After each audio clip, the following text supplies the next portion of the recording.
If you live in a democratic republic, that citizens who have power need to be knowledgeable, and therefore a comprehensive program that goes K through 12, or at least upper elementary through 12th grade, is vital to making our democratic republic work.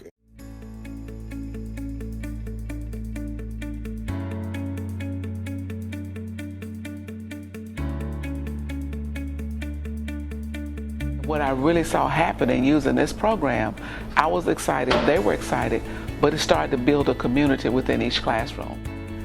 They respect, your input, they respect others' input, and vice versa. And it's really, really a fantastic collaborative atmosphere. Kids learn how to think, they learn how to read, they learn how to research, they learn how to present. It's everything we should be doing as teachers with kids.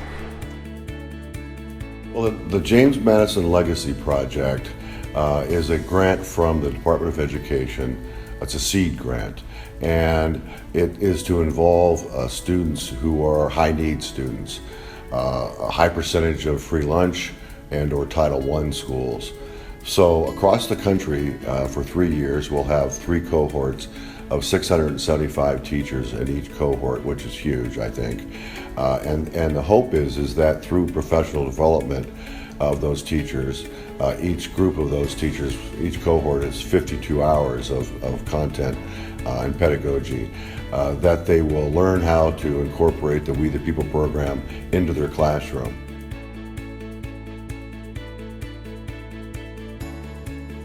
I integrate civics lessons, throughout. I think civics is really the key to understanding of what it means to be an American citizen, because everyone at some point or another is going to participate in a way in government. Some kids, they go home in the evening and they're just trying to figure out, is electricity going to be on tonight? Am I going to have food tonight? So I need to try to get them to understand why they need to be engaged, and increase that level of engagement, so I can go ahead and say, hey, there are issues out there that you're struggling with, welfare, poverty issues, etc. The only way to help with those issues is to change legislation. And how do you go about doing that? Show them their civic duty, what they can actually do to get involved and engaged in their community. So hopefully they could be able to make their situation better, their children's situation better as they move into adulthood.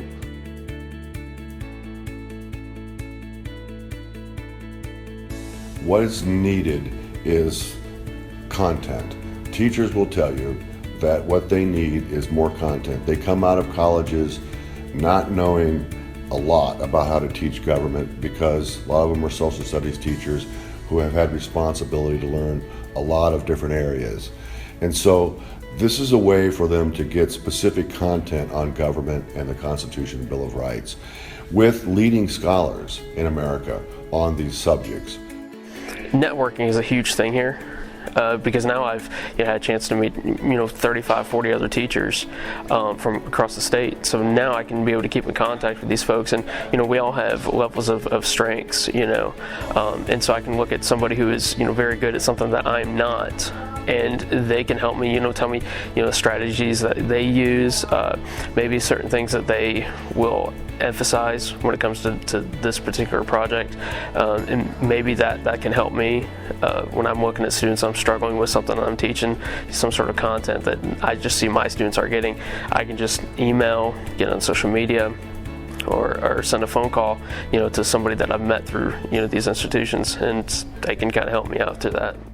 The thing that I've found so far is just how much fun I'm having with everybody. Just last night, just a bunch of us were talking about all kinds of constitutional underpinnings and concepts, and like how they're applicable to today. And it's really just a lot of fun being able to have real good, deep, philosophical discussions about the Constitution, about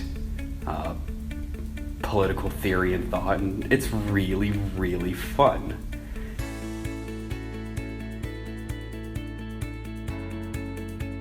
the students started working together, coming together, learning how to work together, and it was a sense of community. And once the students in each class started working together, it just changed the whole atmosphere of the students. And then other teachers on my team started saying, what are you doing? That's all they talk about is coming to your class. What are you doing?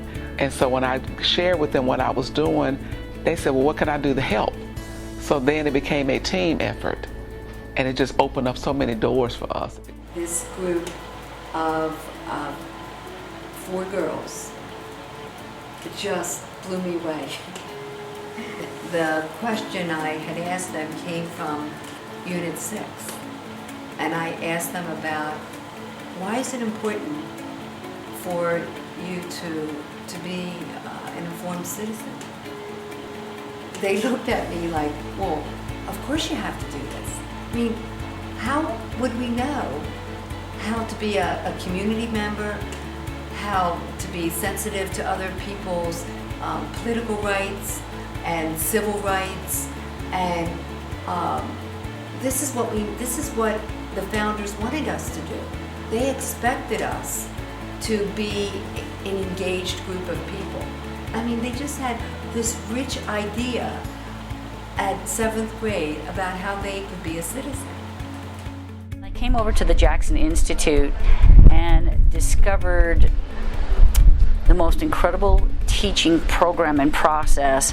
I had went through my college program, but nothing had truly prepared me for what I thought was true pedagogical success. And I went through the training and left knowing that I would never be the same.